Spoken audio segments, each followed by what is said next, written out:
नमस्कार दोस्तों, कैसे हैं? उम्मीद है अच्छे होंगे। तो आज की इस वीडियो में हम देखेंगे आपके हिस्ट्री के जितने भी क्वेश्चन आए हैं टीआरई 1 2 3 में, तो वो सभी क्वेश्चन चाहे वो आपके इंडियन नेशनल मूवमेंट से हो या प्राचीन इतिहास या मध्यकालीन इतिहास। चूँकि क्वेश्चन जो है ज़्यादातर जो है आधुनिक इतिहास से ही पूछे गए हैं, लेकिन 1-2 क्वेश्चन प्राचीन इतिहास के हैं, तो उनको भी इसी में कवर कर लेते हैं। 1 या 2 क्वेश्चन आपके मध्यकालीन इतिहास से हैं, तो उसको भी इसी में देख लेते हैं। तो ये पहला पार्ट है, इसका ऐसे सीरीज़ चलेगा, तो आप देख सकते हैं। काफ़ी इंपॉर्टेंट होने वाला है ये वीडियो। चाहे आप किसी भी प्राइमरी के लिए दे रहे हैं 6 to 8 के लिए या फिर टीजीटी पीजीटी किसी के लिए, तो आपको पता है जनरल पार्ट जो है 40 मार्क्स का, उसमें से 8 जो क्वेश्चन है आने हैं आपको हिस्ट्री से ही। तो ये क्वेश्चन अगर आप देख लेंगे तो इसी में से काफ़ी क्वेश्चन आपको रिपीट हो जाएंगे। चलिए स्टार्ट कर लेते हैं। पहला क्वेश्चन है आपका जो कि 16 महाजनपद से आया हुआ है। मगध एवं अंग के मैदान निम्नलिखित में से किसके हिस्से हैं? तो पहले तो आपको ये पता होना चाहिए कि मगध और अंग वर्तमान के हिसाब देखा जाए तो किस राज्य में पड़ेंगे। तो ये पड़ेंगे बिहार में। कहाँ पड़ेंगे? तो बिहार में। मगध जो है, अगर मगध की बात करें तो ये पटना, गया और शाहाबाद का जो अभी का क्षेत्र है वर्तमान का, तो उसमें मगध पड़ता है। और अंग जो है ये अभी के भागलपुर और मुंगेर से सटे जो ज़िले हैं, या भागलपुर मुंगेर, तो उसमें अंग पड़ता था उस समय के हिसाब से देखा जाए तो अब ये पूछा है, इसमें देखिए ऑप्शन दिया है कि ऊपरी गंगा का मैदान, मध्य गंगा का मैदान, निम्न गंगा का मैदान। तो अब अभी तो ये पता होना चाहिए आपको कि ऊपरी गंगा का मैदान कौन सा है, मध्य गंगा का। तो देखिए गंगा नदी आपको पता है कहाँ से निकलती हैं, तो उत्तराखंड से निकलती हैं। तो उत्तराखंड जैसे मान लेते हैं कि यहाँ उत्तराखंड है, फिर ऐसे ही यहाँ से यूपी आएगा, फिर ऐसे बिहार, तो ऐसे होते हुए इधर से बंगाली खाड़ी में जाकर गिरती हैं। टोटल 2525 किलोमीटर लेंथ है गंगा नदी का। तो देखिए यूपी का आधा इधर अगर ले लिया पश्चिमी भाग और उत्तराखंड का, तो ये आता है आपका ऊपर, मतलब ऊपरी गंगा का मैदान। इसके बाद यूपी का पूर्वी भाग और बिहार लगभग पूरा, तो ये आता है आपका मध्य गंगा का मैदान। इसके बाद इधर निम्न गंगा का आता है। तो यहाँ तो सीधे सीधे इसका ऑप्शन यही हो जाएगा, मध्य गंगा का मैदान। चूँकि देख सकते हैं यहाँ से आपका मगध और अंग इस बिहार में ही पड़ता है। बता भी दिया किस जिले में है, यहाँ से आप देख भी सकते हैं। ये 16 महाजनपद हैं और उनकी राजधानियाँ हैं कंबोज, राजपुर, गंधार, तक्षशिला। तो यहाँ से अब इन सभी को देख सकते हैं क्योंकि राजधानियाँ भी पूछा जा सकता है। तो यहाँ से अभी जो आया है मगध है और अंग है। मगध का राजधानी अगर देखा जाए तो गिरिब्रज था अथवा राजगृह, अंग का चंपानगरी। तो ये यहाँ से देख सकते हैं कि कौन सा हिस्सा है। तो ये यहाँ से अगर देखा जाए तो इधर गंगा नदी, तो ऊपर आपका हो जाएगा ऊपरी गंगा का मैदान, ये बीच वाला मध्य गंगा का, मतलब ये पूरा बिहार तक। इसके बाद उधर अगर जाएंगे तो फिर आपका आ जाएगा निम्न गंगा का मैदान। तो इसका ऑप्शन तो हो जाएगा आपका बी। चलिए नेक्स्ट क्वेश्चन देखा जाए। कौटिल्य किस स्थान में राजनीति विज्ञान और अर्थशास्त्र के प्राध्यापक थे? तो कौटिल्य पहले तो इनका और भी नाम पूछा जाता है। तो ये किसके प्राध्यापक, मतलब किसके टीचर थे? ये राजनीति विज्ञान के थे, अर्थशास्त्र के थे, दोनों के यहाँ से देखा जा सकता है। अर्थशास्त्र पुस्तक ये पूछा जा सकता है कि ये पुस्तक किनके द्वारा लिखी गई है? तो ये पुस्तक कौटिल्य के द्वारा लिखी गई है। अब ये पुस्तक ये पूछता है किससे संबंधित है, तो ये पुस्तक जो संबंधित है वो राजनीति से संबंधित है। देखिए नाम भले अर्थशास्त्र है, एग्जाम में आया हुआ है कि जो कौटिल्य की अर्थशास्त्र पुस्तक है ये किससे संबंधित है, तो ये राजनीति से संबंधित है। इस चीज़ को ध्यान दीजिएगा। कौटिल्य के और अन्य नाम कौन कौन से हैं? तो इनका नाम विष्णुगुप्त भी है, ये भी एग्जाम में आता है, विष्णुगुप्त।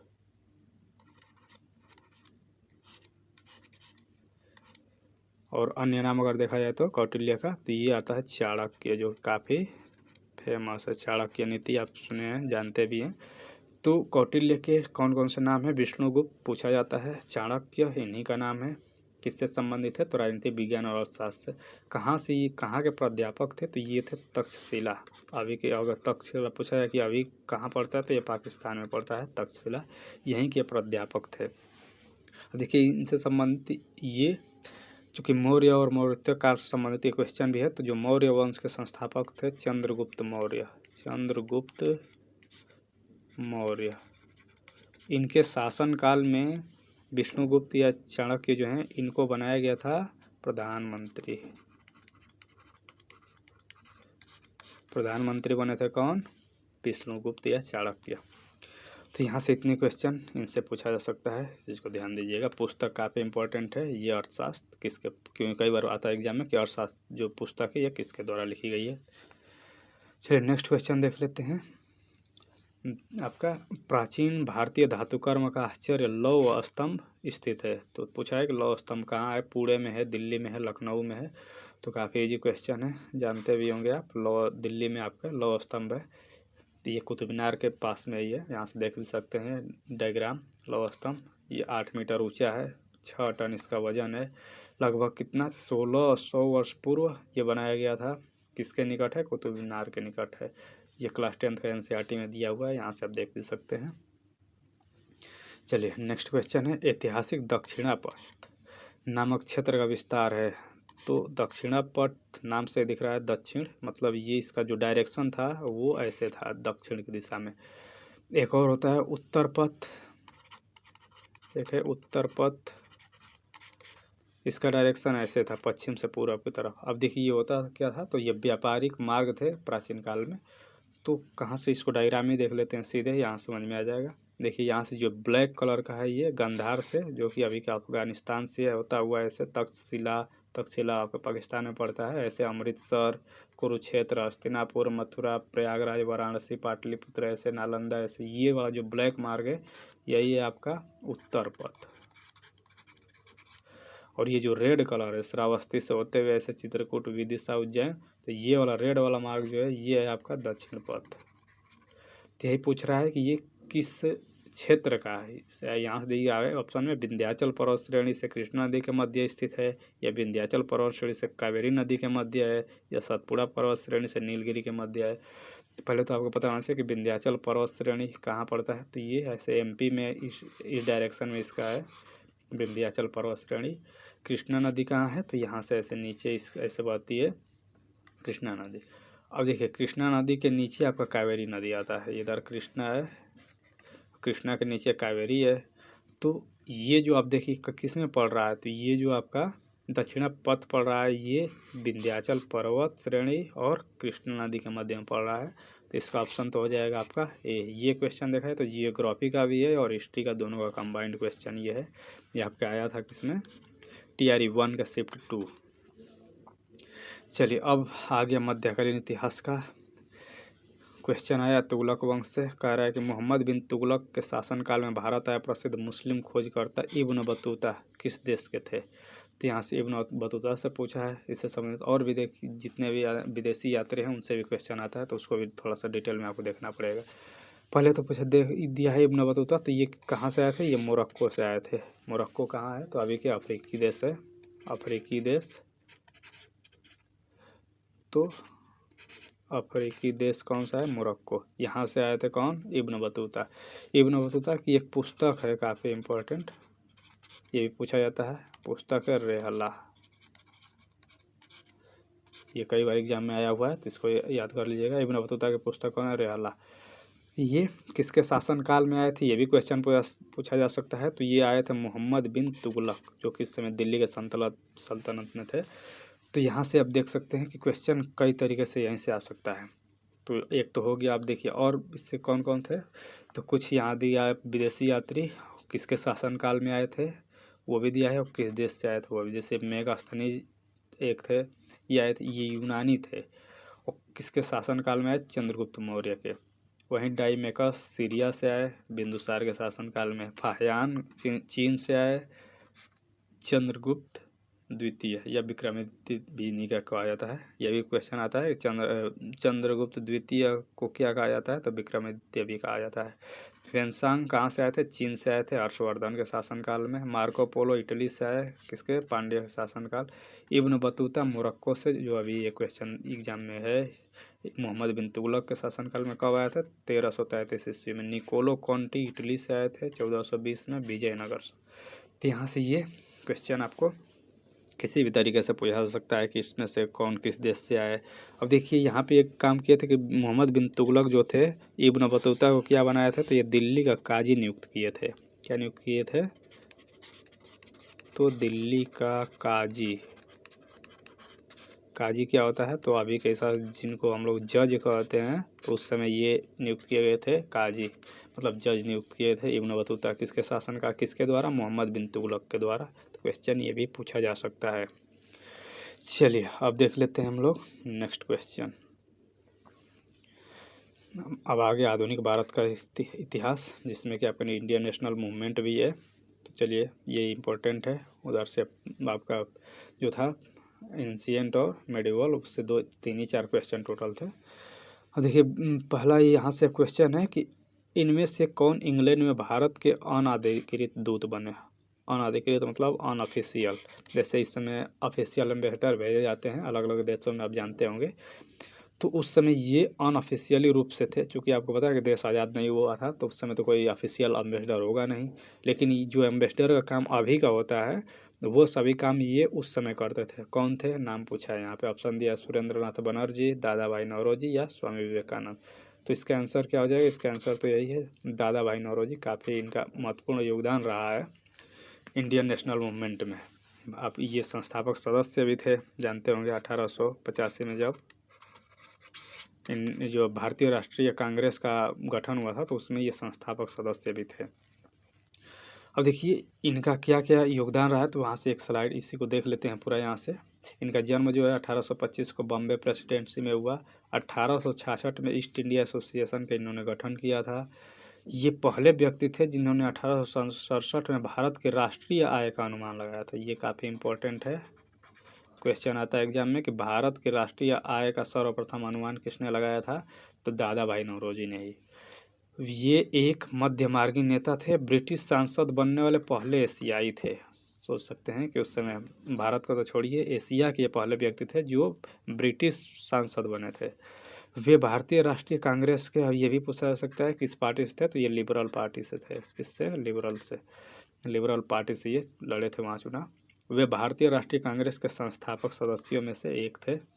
उन्होंने कांग्रेस के 3 सत्रों की अध्यक्षता की। 1886 कलकत्ता अधिवेशन। अब ये भी पूछा जा सकता है ये कौन सा किस नंबर का था अधिवेशन, तो आपको पता है कि 85 में तो गठन हुआ था इंडियन नेशनल कांग्रेस का, और ये 86 का है, मतलब दूसरा रहा होगा। ये सेकेंड अधिवेशन था जो कहाँ हुआ, कलकत्ता में हुआ। प्रथम अधिवेशन चाहे तो आप बता सकते हैं कमेंट करके, नहीं बताएंगे तो मैं यही बता देता हूँ। प्रथम हुआ था कहाँ, आपका बम्बई।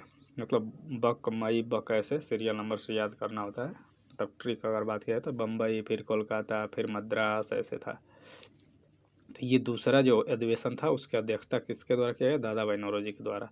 फिर 1893 का लाहौर अधिवेशन, 1906 का कलकत्ता अधिवेशन इनके द्वारा किया गया था, मतलब अध्यक्षता। इन्होंने आर्थिक निकासी का सिद्धांत यानी कि थियरी ऑफ इकोनॉमिक ड्रेन, काफ़ी इंपॉर्टेंट है, एग्जाम में कई बार आता है कि, या इसी को ड्रेन वेल्थ थियरी भी कहा जाता है, तो किसके द्वारा दिया गया था, तो ये दिया गया था दादा भाई नौरोजी के द्वारा। इन्हें भारत के ग्रैंड ओल्ड मैन और भारत के अनाधिकृत राजदूत, ये काफ़ी इंपॉर्टेंट है, कई बार रिपीट होता है, ग्रैंड ओल्ड मैन, या इसको वयोवृद्ध पुरुष, भारत के वयोवृद्ध पुरुष किन्हें कहा जाता है, तो ये भी कहा जाता है दादा भाई नौरोजी को ही। इन्होंने भारत में गरीबी और अन ब्रिटिश शासन यानी poverty and un British rule in India 1901 में एक पुस्तक लिखा, जिसमें क्या बताया गया था, ब्रिटेन में भारतीय धन के निकासी की ओर ध्यान आकर्षित किया जा सके, इससे संबंधित इन्होंने पुस्तक लिखा था। पुस्तक का नाम पूछता है poverty and un British rule in India, ये पुस्तक इन्हीं के द्वारा लिखी गई, तो इसको भी याद रखिए। तो इतना इनके बारे में है, काफ़ी इंपॉर्टेंट है, सभी जितने भी लाइन लिखा हूँ सभी। और भी इनके द्वारा काम किया गया था, जैसे 1887 में इंग्लैंड में भारतीय सुधार समिति की स्थापना इन्हीं के द्वारा किया गया था। 1866 में ईस्ट इंडिया एसोसिएशन की स्थापना इन्हीं के द्वारा किया गया था ब्रिटिश में। तो चलिए बाकी चीज़ आप देखिए। यहाँ से क्वेश्चन आपका अगला है, 1859 के भारतीय उत्प्रवास अधिनियम ने निर्धारित किया था कि, तो पहले तो ये जानिए कि भारतीय उत्प्रवास अधिनियम किससे संबंधित है, तो ये चाय बागान से संबंधित था। किससे, चाय बागान। अब इसमें क्या रूल बनाया गया था, इसमें रूल था कि बिना अधिकारियों के अनुमति के कोई भी श्रमिक जो है, चाय श्रमिक या बागान श्रमिक, वो घर नहीं जा सकता है। तो ये इसमें किया गया था जो रूल। अब तो यहाँ से देख सकते हैं बागान श्रमिकों को बिना अनुमति के चाय बागान छोड़ने की अनुमति नहीं थी, तो यही ऑप्शन इसका करेक्ट हो जाएगा। इसमें दिया जंगल छोड़ने की, यहाँ शादी करने की, तो ऐसा कुछ नहीं है। इसका सीधे सीधे था उसमें कि आपको अगर जाना है तो फिर जो आप अधिकारी हैं उनसे अनुमति लेना पड़ेगा, तभी आप चाय बागान छोड़ सकते हैं। इसी के बाद से आप देखे भी होंगे कि कई ठो विद्रोह, कई तरीके के उनको मतलब सामना करना पड़ा, जो अंग्रेज थे उनको भी विद्रोह का कई तरीके से सामना करना पड़ा था। तो चलिए हम नेक्स्ट देख लेते हैं। Who among the following is also known as grand old man of India. अभी देखे थे ऊपर grand old man of India किन्हें कहा जाता है, दादा भाई नौरोजी को डिटेल में बताया जा चुका है। ऑप्शन इसका ए करेक्ट है। चलिए नेक्स्ट क्वेश्चन है, निम्नलिखित में से ब्रिटिश शासन के दौरान भारतवर्ष के अंतर्गत निर्वनीकरण मतलब वनों की कटाई का कौन सा मुख्य कारण था। मतलब ज़्यादा वन क्यों काटे जा रहे थे ब्रिटिश शासन के दौरान। तो यहाँ से ऑप्शन दिया कि रेलवे के मार्गों पर तख्तों मतलब स्लीपर के मार्ग को पूरी करना था, शाही नौसेना के लिए इमारती लकड़ी की आपूर्ति करना। तो ये तो सही है, आपको पता है कि रेलवे का जो विकास हुआ है वो ब्रिटिश शासन में ही हुआ था। और उस समय शाही नौसेना भी काफ़ी मतलब महत्वपूर्ण योगदान हुआ करता था नौसेना का, जो कि ब्रिटिश जो शुरू शुरू में इसी के द्वारा जांच पाते आते थे। तो उसमें भी लकड़ी का ज़रूरत पड़ता था नाव बनाने में, तो वहाँ उसके लिए भी पेड़ों की कटाई अत्यधिक होने लगी। दूसरा दिया कि नियोजित वनों की मांग को पूरा करना था चाय एवं कॉफ़ी के वृक्षारोपण। मतलब क्योंकि आपको देखिए निर्वनीकरण करके वनों का कटाई करके चाय और कॉफ़ी का खेती किया जाता था। तो जो अंग्रेज थे वो यही चाहते थे कि ज़्यादा से ज़्यादा लोग खेती करें, ताकि ये चाय और कॉफ़ी का क्या करते थे, एक्सपोर्ट करते थे, दूसरे देशों में महंगे दाम पर बेचते थे, यहाँ से काम कराते थे और फसल को दूसरे देश में ले जाकर बेचते थे। काफ़ी शौकीन भी थे यूरोपियन, तो इसलिए वनों का जो है वो कटाई होना स्टार्ट हो गया था। तीसरा दिया है कि देखिए बी तो सही है, ए भी सही है, बी भी सही, तो इसका ऑप्शन तो डी ही हो जाएगा। लेकिन तीसरा देख ही लेते हैं, विस्तारित खेती की मांग को पूरा करने के लिए भूमि को उन्नत करना। कुल मिलाकर किसानों से वो लोग काम कराना चाहते थे, फसल उगाना चाहते थे, तो इसलिए वनों का कटाई करके उसी भूमि पर वो फसल उगाते थे। चलिए ये इसका ऑप्शन तो हो जाएगा डी। नेक्स्ट क्वेश्चन देख लेते हैं, 1857 के विद्रोह। देखिए ये काफ़ी इंपॉर्टेंट है, 1857 का विद्रोह आ गया। अब देखिए यहाँ से एक क्वेश्चन पूछा जाता है। देखिए विद्रोह के कई ठो कारण थे, आपको भी पता होगा, राजनीतिक कारण भी थे, धार्मिक कारण भी थे, सामाजिक कारण भी थे, बहुत से कारण थे। लेकिन जो विद्रोह का कब भड़का था ये डेट पूछा जा सकता है, मतलब कब शुरू हुआ उग्र रूप से अगर देखा जाए तो शुरू कब हुआ, तो ये हुआ था 10 मई को। अगर कहा जाए विद्रोह कब भड़का था तो 10 मई 1857 को। कहाँ से भड़का था, तो ये मेरठ से, यहाँ से इसका शुरुआत हुआ। आपको पता है 1857 से काफ़ी क्वेश्चन आपको एग्जाम में देखने को मिलेंगे, तो इससे रिलेटेड एक पीडीएफ में टेलीग्राम पे शेयर कर दूंगा 3-4 पेज का, उसको आप देख लीजिएगा। टेलीग्राम का लिंक कमेंट में आपको मिल जाएगा, नहीं तो सर्च करेंगे संदीप एकेडमी 63, तो वहाँ से अभी आपको पहुँच जाएंगे वहाँ पे। चलिए यहाँ पे क्वेश्चन पूछा है कि 1857 के विद्रोह के मध्य नाना साहब ने अपने आप को मुगल सम्राट का क्या घोषित किया था। तो यहाँ सीधे से देखा है कि मुगल सम्राट का क्या घोषित किए थे। सबसे पहले तो नाना साहब कहाँ से लड़े थे, तो ये विद्रोह का सामना कहाँ से किए, तो इन्होंने किए थे कहाँ से, कानपुर से। ये भी पूछा जाता है कि कौन कहाँ से थे, आपको पता है अलग अलग, इसी में दे देता हूँ अभी। तो नाना साहब जो थे ये कानपुर से विद्रोह का सामना किए थे, ये विद्रोह का नेतृत्व किए थे, अंग्रेजों का सामना किए थे। मुगल सम्राट उस समय कौन थे, तो मुगल सम्राट जो दिल्ली के थे, दिल्ली के मुगल सम्राट उस समय कौन था, बहादुर शाह जफर।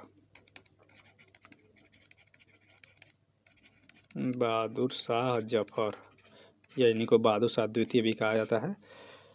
तो ये थे उस समय कौन से मुगल सम्राट थे दिल्ली पर। अब देखिए दिल्ली से ये कर रहे थे नेतृत्व, ये नाना साहब कानपुर से कर रहे थे। जब कानपुर में अंग्रेज छोड़कर चले गए तब नाना साहब ने कानपुर को स्वतंत्र घोषित किया। उसके बाद वहाँ का खुद को क्या घोषित किए, पेशवा घोषित किए। पहले तो क्या किए, कानपुर में खुद को पेशवा घोषित किए। पेशवा क्या होता है, तो पेशवा प्रधानमंत्री का जो पद होता है उसी को पेशवा कहा जाता है। उसके बाद देखिए बहादुर शाह जफर को जो है पूरे भारत का सम्राट घोषित कर दिया गया था। उस समय मान लिया गया था कि यही भारत के क्या रहेंगे, बादशाह रहेंगे। अब चूँकि इनको बादशाह घोषित कर दिया गया बहादुर शाह जफर को, तो इनका जो है मतलब इनका अपने आप को नाना साहब जो थे ये घोषित कर लिए नाइब मतलब सहायक होता है, असिस्टेंट जिसे कहा जाता है। मतलब बहादुर शाह जफर का ये असिस्टेंट बन गए, सहायक बन गए, उसी को उस समय नाइब कहा जाता था या उप कहा जा सकता है, कहा जाता था। तो ये चीज़ें यहाँ पे हैं। अब देखिए कौन कहाँ कहाँ से विद्रोह का सामना किए थे या विद्रोह किए थे, सामना तो क्योंकि अंग्रेजों को करना था। तो विद्रोह में कौन कौन शामिल हुए थे, कहाँ से, तो देखिए दिल्ली से कौन थे, बहादुर शाह द्वितीय या बहादुर शाह जफर, इन्हीं को कहा जाता है। ये भी एग्जाम में पूछा जा सकता है और ये पूछा जाता भी है कि बहादुर शाह जफर का किनको कहा जाता है, तो बहादुर शाह द्वितीय को। अब देखिए अंग्रेज जो थे, कौन सा अधिकारी थे जो विद्रोह को दबाए थे, तो दिल्ली का जो विद्रोह दबाने का काम किसके द्वारा किया गया, जॉन निकोलसन के द्वारा। वैसे ही लखनऊ से कौन थे, बेगम हजरत महल, और उसके बाद ये हेनरी लॉरेंस के द्वारा ये विद्रोह दबाया गया। कानपुर से नाना साहब थे, सर कोलिन कैंपबेल के द्वारा विद्रोह दबाया गया। झांसी से काफ़ी इंपॉर्टेंट है, आया हुआ एग्जाम में, रानी लक्ष्मीबाई और तात्या तोपे थे। जनरल यूरोज जो थे उसके द्वारा ये विद्रोह दबाया गया था, झांसी या ग्वालियर का। बरेली से थे खान बहादुर खां, इलाहाबाद और बनारस से थे मौलवी लियाकत अली, बिहार से थे कुंवर सिंह, बाबू कुंवर सिंह काफ़ी इंपॉर्टेंट है, बिहार स्पेशल में इनके बारे में कराया भी हूँ डिटेल में। विलियम टेलर के द्वारा वहाँ का विद्रोह दबाया गया था। तो इतनी क्वेश्चंस यहाँ से रिपीट होंगे, इसको आपको थोड़ा सा डिटेल में और देख लीजिए। चलिए नेक्स्ट क्वेश्चन आपके सामने है, निम्नलिखित में से किस तिथि को रानी विक्टोरिया की उद्घोषणा जारी हुई। और सीधे सीधे यहाँ पे डेट ही दे दिया गया है। सबसे पहले ये हुआ क्यों था, तो चूंकि आपको पता है 1857 का विद्रोह हुआ था। क्या हुआ था, 1857 का विद्रोह हुआ था। देश को कुछ कई नाम से जाना जाता है, भारतीय स्वतंत्रता का पहला स्वतंत्रता संग्राम के नाम से भी जाना जाता है, या फिर कुछ लोग सिपाही विद्रोह के नाम से इसको जानते हैं, अलग अलग नाम इसके। अब 1857 का विद्रोह में अंग्रेजों को काफ़ी मशक्क़त झेलनी पड़ी थी। उसके बाद से अब चूँकि उस समय जो शासन था वो 1857 से पहले जो शासन था भारत में, वो शासन कौन करता था, तो जो ब्रिटिश ईस्ट इंडिया कंपनी थी वो करती थी। ब्रिटिश ईस्ट इंडिया कंपनी, इसके अधीन हुआ करता था, जो भारत में शासन था। लेकिन चूँकि 1857 के विद्रोह के बाद अब लग गया, जो इंग्लैंड में बैठी रानी विक्टोरिया थी, इनको लग गया कि अब इनके हाथ से जो सत्ता है वो छीना जाना चाहिए, और जो कंपनी चलाती थी, यहाँ सत्ता छीन के ये खुद के हाथ में सत्ता ले ली भारत की। ये कब हुआ था, तो 1 नवंबर 1858 को इसका घोषणा किया गया। कहाँ से किया गया, तो अभी के मिंटो पार्क, जो कि कहाँ पे है, प्रयागराज में। प्रयागराज या उस समय के इलाहाबाद कह सकते हैं, अभी नाम चेंज करके मदन मोहन मालवीय पार्क रख दिया गया है, मिंटो पार्क का। तो यहीं से उद्घोषणा किया गया, किसके द्वारा किया गया, तो ये किया गया था कैनिंग के द्वारा, लॉर्ड कैनिंग, मैं लॉर्ड नहीं लिखता हूँ, चलिए कैनिंग के द्वारा। कैनिंग के द्वारा ये उद्घोषणा पत्र पढ़ा गया। चूँकि कैनिंग के द्वारा क्यों, क्योंकि भारत का जनरल गवर्नर थे ये, भारत का जनरल गवर्नर जनरल।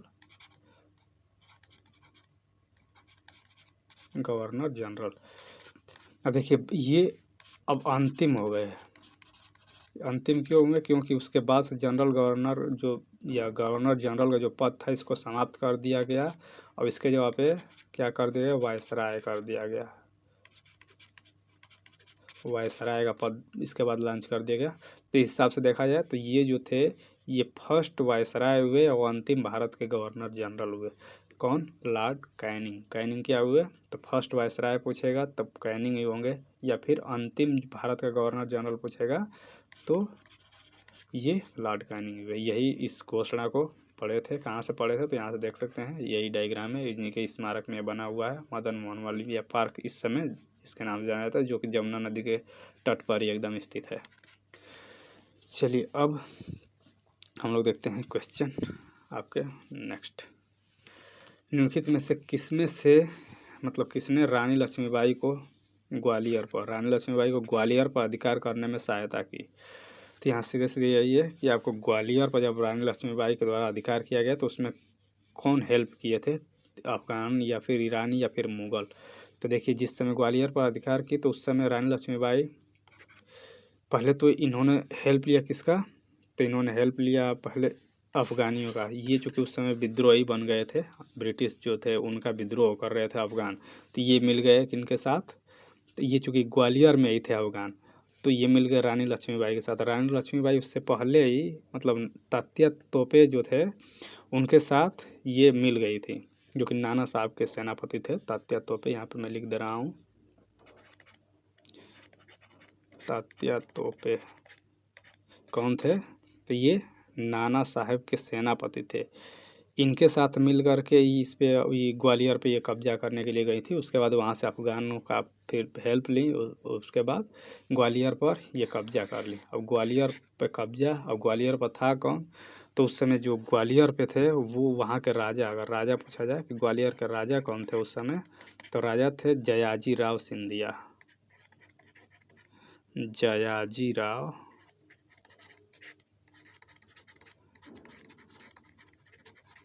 सिंधिया। तो जयाजी राव सिंधिया भाग करके कहाँ चले गए? ये भाग करके आगरा पहुँच गए। कहाँ पहुँच गए? आगरा। वहाँ पे जब अंग्रेज़ों के शरण में पहुँच गए, फिर यहाँ से चूँकि देखिए ज़्यादा दिन तक फिर वहाँ पे ये कब्ज़ा रह नहीं पाया रानी लक्ष्मीबाई का जो था। वहाँ पे ये कब कब्ज़ा हुआ था? तो ग्वालियर पे कब्ज़ा जो हुआ था ये 2 जून को हुआ था। 2 जून 1858 को। देखिए 1857 का विद्रोह इनके द्वारा किया गया था, रानी लक्ष्मीबाई के द्वारा। कहाँ से? झांसी से। लेकिन जी चूँकि ये जब हुआ ग्वालियर पर अधिकार कब? 2 जून 1858 को।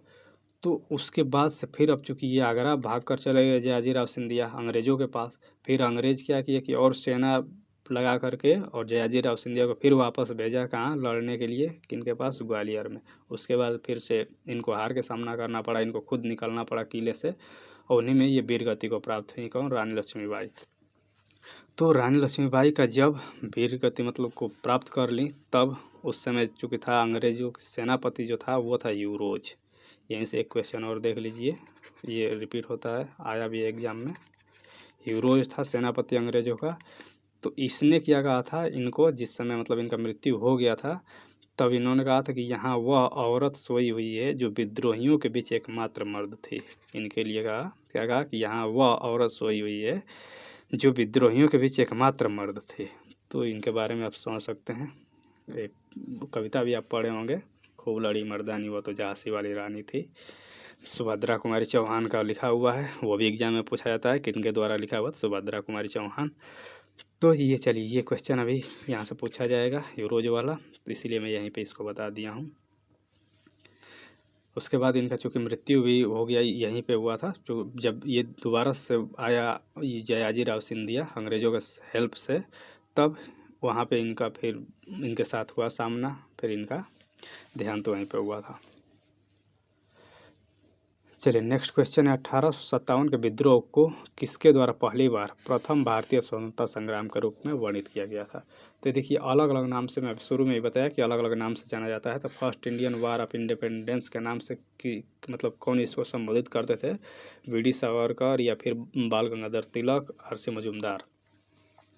तो देखिए जो वी.डी. सावरकर थे मतलब वीर दामोदर दास सावरकर, इन्होंने ही कहा था क्या है कि ये प्रथम भारतीय स्वतंत्रता संग्राम है, इनके द्वारा दिए। तो इसका ऑप्शन तो ए हो जाएगा। देखिए बाकी और कौन कौन क्या कहे थे तो वह यहाँ समझ सकते हैं आप। तो अलग अलग पुस्तक लिखी गई, इसी के हिसाब से आप समझ सकते हैं कौन क्या कहा था। तो ये हैं विनायक दामोदर सावरकर। ये देखिए इन्होंने ये पुस्तक लिखी the Indian war of independence, इसी में चर्चा किए थे कि ये कौन सा जो विद्रोह है जो था 1857 का, ये एक्चुअली क्या था? तो ये प्रथम भारतीय स्वतंत्रता संग्राम था। यहाँ से क्वेश्चन ये पूछा जाता है। पुस्तक का नाम आप इसको याद है, पूरन चंद्र जोशी के द्वारा एक पुस्तक लिखी गई रिवेलियन 1857 और सिम्पोजियम। जॉर्ज ब्रूस मल्सन के द्वारा एक पुस्तक लिखी the Indian mutiny of 1857। Christopher Hayward के द्वारा लिखी गई ग्रेट म्यूटिनी। म्यूटिनी मतलब ये विद्रोही होता है। इकबाल हुसैन के द्वारा लिखी गई religion and ideology of the rebel of 1857। Khan Mohammad Sadiq Khan के द्वारा पुस्तक लिखी गई excavation of truth unsung heroes of 1857 war of independence. ये पुस्तक काफ़ी इंपॉर्टेंट है, यहाँ से क्वेश्चन आ सकता है। खास तौर से ये जो पुस्तक है ऊपर जो विनायक दामोदर सावरकर का है, ये क्वेश्चन कई बार आया हुआ है। चलिए अब बात करते हैं हम लोग नेक्स्ट क्वेश्चन का। किस सैन्य अधिकारी या जनरल ने झांसी की रानी को यह कहते हुए श्रद्धांजलि दी कि यहाँ वह औरत सोई हुई है जो विद्रोहियों में एकमात्र मर्द थे? तो इसका आंसर तो आपको मिल ही गया होगा, ऊपर ये मैं बताया हूँ मैं। कौन थे वो? तो यूरोज। इसने ही कहा था कि जो रानी लक्ष्मीबाई यहाँ मतलब इन जब ये पड़ी हुई थी नीचे मृत्यु के बाद, तब उनको कहा कि यहाँ वह औरत सोई हुई है जो विद्रोहियों में एकमात्र मर्द थी। चलिए नेक्स्ट क्वेश्चन अब आ गया जन आंदोलन संबंधित 1757 से 1857। देखिए अगर देखा इतिहास देखा है तो कई पार्ट में है, तो ये यहाँ पे पार्ट वाइज थोड़ा समझने के लिए ऊपर लिख दिया हूँ कि ये किस घटनाक्रम का है, तो वहाँ से आप समझ सकते हैं। कह रहा है किसने कर की नई व्यवस्था के विरुद्ध शोषणकारी शक्तियों का विरोध किया था। तो यहाँ सीधे सीधे क्वेश्चन पूछा है कि आपका जो टैक्सेशन था, टैक्सेशन सिस्टम, इसके विरुद्ध किसने विरोध किया था। 1856 में खानदेश की जनजातियों ने, या फिर 1855-56 में बिहार के संथालियों ने, या फिर 1850 में छोटा नागपुर की जनजातियों ने। तो नई कर व्यवस्था के विरुद्ध किसने विद्रोह किया था या विरोध किया था, तो ये किए थे 1855-56 में बिहार के संथालियों ने। किसने किया था, संथालियों ने। अब संथाल में भी कौन कौन से थे, तो इसका जो नेतृत्व किया गया था, इसका काफ़ी फेमस है, संथाल विद्रोह के नाम से जाना जाता है। कौन सा, संथाल विद्रोह, लिख देता हूँ यहाँ पर, संथाल विद्रोह, या इसको संथाल हुल के नाम से भी जाना जाता है, संथाल हुल। इसका नेतृत्व किसने किया था, यहाँ पे मैं लिख देता हूँ किसके द्वारा किया गया, तो सिद्धू कानू चांद भैरव, 4 भाई थे ये, चांद और भैरव, ये 4 भाई थे, 4 भाई लिख देता हूँ यहाँ पे, आप समझ जाएंगे। ये इन्हीं के द्वारा इसका नेतृत्व किया गया था। संथाल विद्रोह कब किया गया था, ये भी पूछा जा सकता है। 1855 और 56, मतलब लगभग 1 साल तक चला था ये। तो इन्होंने ही नई कर व्यवस्था के विरुद्ध जो है अंग्रेजों का विरोध किया था। चलिए यहाँ से और भी देख सकते हैं कौन कौन सा विद्रोह कब कब हुआ। ये PDF आप जब देखें डाउनलोड करके तो वहाँ से आप देख लीजिएगा। इसको टेलीग्राम पे वैसे भी दिया था, ये मेरा नोट्स है, वहीं का है। पूरा मैं नोट्स नहीं बनाया, कई लोग कमेंट करने लगते हैं फिर नोट्स अपना पूरा दे दिए। मैं पूरा नहीं बनाया, जो इंपॉर्टेंट रहता है, जो मैं भूलने लायक रहता है, वो उसका केवल बना लेता हूँ। चलिए यहाँ से देख सकते हैं चुआर हो गया, पहाड़िया हो गया, भील हो गया, खासी, कोल, भूमिज, रंपा, खोंड, संथाल, जो कि ये पूछा हुआ है। संथाल में देखिए यहाँ पे लिखा हूँ सिद्धू कानू चांद भैरव, 4 भाई, 1855-56 में राजमहल की पहाड़ियाँ, ये दामन को कारण क्या था, तो इसका कारण एक ये भी था, भागलपुर वर्धमान रेल लाइन परियोजना, जो अभी ऊपर में बता रहा था ना कि रेल लाइन परियोजना उस समय शुरू हुआ था, इसीलिए वनों का कटाई हुआ। तो चूँकि जो आदिवासी रहते थे या जनजाति ये वनों में ही रहते थे, तो इसलिए ये और ज़्यादा विरोध करते थे। तो अब देखिए ये विरोध केवल अंग्रेजों का विरोध ही नहीं था, उस समय इनका विरोध था दिकू कहते थे, जो गैर मतलब आदिवासी थे। आदिवासियों को छोड़ के बाकी जितने भी थे उस समय, वो सभी से इनका विरोध था। ये ना सोचिए केवल अंग्रेजों से नहीं था। तो ये कारण यहाँ पे देख सकते हैं, कई तरीके से क्वेश्चन आता है। संथाल के बाद मुंडा, फिर कंद विद्रोह, फिर भील हुआ, फिर ताना भगत। अब सीरियल नंबर से ये लिखा भी हूँ, देखो यहाँ पे डेट वाइज ये पूरा है। तो सीरियल नंबर से लिखने का मतलब ये है कि अगर एग्जाम में पूछ दे कौन पहले हुआ था कौन बाद में हुआ था, तो यहाँ से वो भी हो जाएगा। तमार चेरो विद्रोह कौन किए थे यहाँ पे लिखा हूँ, और कब हुआ, कहाँ हुआ, किस क्षेत्र में, तो वो भी देख सकते हैं। देखिए यहाँ से आपका छोटा नागपुर के क्षेत्र में कौन कौन सा हुआ था, पहाड़िया विद्रोह हो गया, फिर वहीं से छोटा नागपुर के क्षेत्र में कोल विद्रोह भी हुआ।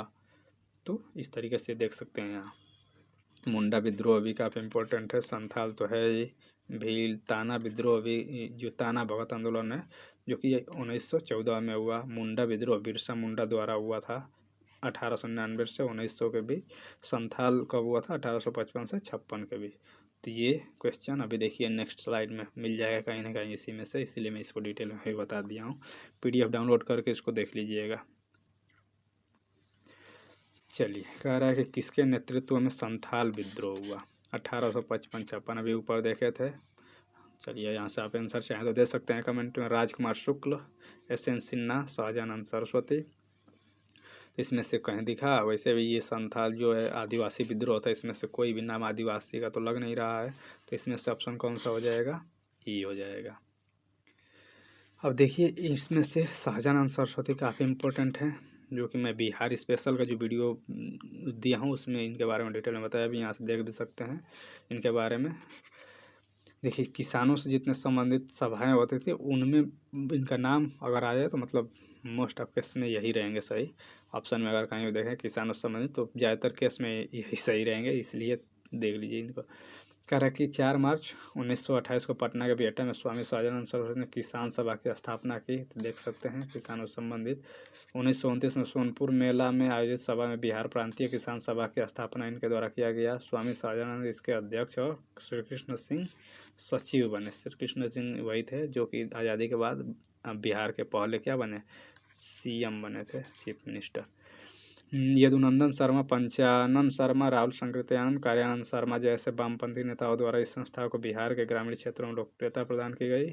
1936 में लखनऊ में अखिल भारतीय किसान सभा का गठन हुआ, जिसके अध्यक्ष कौन बने थे, स्वामी सहजानंद सरस्वती बने थे। राजकुमार शुक्ल के बारे में आप जानते होंगे, क्या जानते हैं तो कमेंट कीजिए, नहीं जानते हैं तो फिर सुनिए। इन्होंने ये किससे संबंधित है, तो ये संबंधित चंपारण आंदोलन से संबंधित है। चंपारण आंदोलन कब हुआ था, 1917 में। किसके विरुद्ध हुआ था, तो वही तीन कठिया पद्धति आपको पता है, उसके कारण ये था। राजकुमार शुक्ल का योगदान क्या था, तो इन्होंने ही जो कांग्रेस का जो अधिवेशन हुआ था, लखनऊ अधिवेशन कब हुआ था, तो 1916 के। वहाँ पे इन्होंने गांधी जी को आमंत्रित किया था। क्या किए थे, गांधी जी को कहाँ आने के लिए, बिहार आने के लिए, चंपारण में गांधी जी को आमंत्रित किए। तो यहाँ सीधे क्वेश्चन पूछा जाता है कि राजकुमार शुक्ल, या फिर ऐसे पूछा जा सकता है कि चंपारण आने के लिए गांधी जी को किसने आमंत्रित किया, तो राजकुमार शुक्ल ने। किस अधिवेशन से किया गया, तो लखनऊ अधिवेशन जो हुआ था, ये 31वां अधिवेशन था। कांग्रेस का 31वां अधिवेशन था, लखनऊ में हुआ था 1916 में। यहीं से गांधी जी को आमंत्रित किया गया, किसके द्वारा, राजकुमार शुक्ल के द्वारा। इससे पहले गांधी जी कभी नहीं आए थे। उसके बाद यहाँ से चालू हुआ इनका आंदोलन। तो इतने क्वेश्चन यहाँ से आते हैं। चलिए अब देख लेते हैं नेक्स्ट क्वेश्चन। बंकिम चंद्र चटर्जी का उपन्यास आनंद मठ। तो देखिए पहले तो यही क्वेश्चन आ सकता है कि आनंद मठ किसके द्वारा लिखा गया है, तो बंकिम चंद्र चटर्जी या चट्टोपाध्याय भी कहीं कहीं लिखा रहता है। आनंद मठ है क्या, तो ये बांग्ला भाषा में है, बांग्ला भाषा का उपन्यास है ये। अब इसमें कह रहे हैं किससे संबंधित है, मतलब कौन सा इसमें से विद्रोह दिया हुआ, संथाल, सन्यासी, पागलपंथी या फिर नील विद्रोह। तो जो आनंद मठ में है, इसमें चूँकि इसका प्रकाशन अगर देखा जाए आनंद मठ का, तो इसका प्रकाशन किया गया था कब, 1882 में। एग्जाम में भी आ सकता है कि इसका प्रकाशन कब हुआ आनंद मठ का, तो 1882 में इसका प्रकाशन हुआ था। तो इसमें किया गया है आपका कौन सा, सन्यासी विद्रोह। कौन सा विद्रोह का इसमें जिक्र है, सन्यासी विद्रोह का, किसमें, आनंद मठ में। देखिए पागलपंथी विद्रोह अगर देखना चाहें, पागलपंथी विद्रोह जो हुआ था ये 1813 से 1831 के मध्य हुआ था। पागलपंथी विद्रोह किसके खिलाफ हुआ था, तो जमींदारों और साहूकारों के खिलाफ।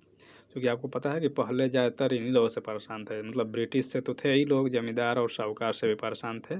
तो ये किया किसके द्वारा किया गया था, ये पूछा जाए तो ये करम शाह के पुत्र, करम शाह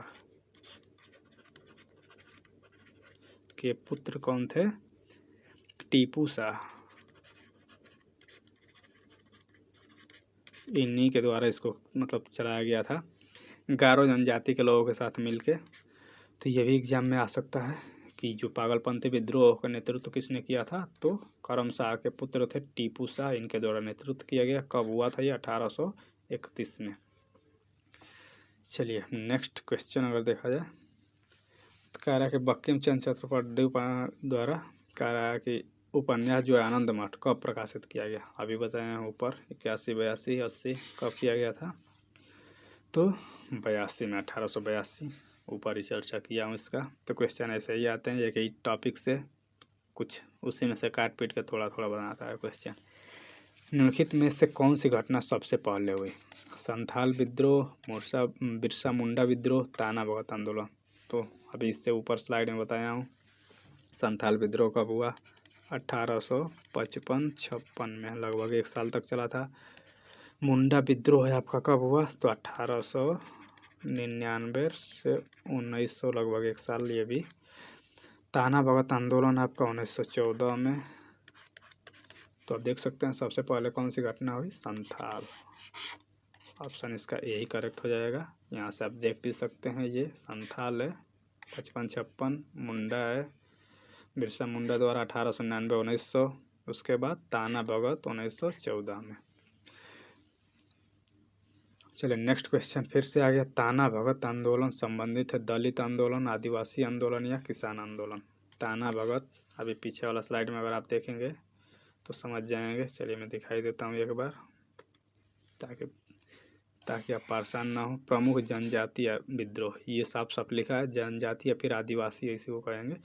तो ये सब जितने भी है ये सब जनजातीय या फिर आदिवासी आंदोलन है। तो यहाँ पे सीधे सीधे नाम ही दिख रहा है आपको, ताना भगत का भी। तो किससे संबंधित है? ये आदिवासी या फिर जनजातीय आंदोलन से संबंधित है ताना भगत आंदोलन। ऑप्शन बी करेक्ट है। अब बात करते हैं नेक्स्ट क्वेश्चन की। कह रहा कि निम्नलिखित में से कौन सा विद्रोह या आंदोलन लंबी दाढ़ी रखने पर कर? अब सोचिए कैसे कैसे कर लगाए जाते थे पहले। लंबी दाढ़ी रखने पर कर लगाए जाने के कारण हुआ था फरेजी, पागलपंथी विद्रोह, बहावी विद्रोह। देखिए लंबी लंबी दाढ़ी रखने के लिए जो विद्रोह हुआ था वो बहावी आंदोलन था। सोचिए कि लंबी दाढ़ी रखने पर भी कर, तो अब कैसे कैसे सोचिए व्यवहार करते रहे होंगे अंग्रेज। तो बहावी आंदोलन से संबंधित है। बहावी आंदोलन कब हुआ था? तो अगर ये बात करें तो ये 1831 में हुआ था बहावी आंदोलन। इसके नेता कौन थे? तो भारत में देखिए, भारत में अगर नेता कहा जाए तो भारत में इसके नेता थे सैयद अहमद।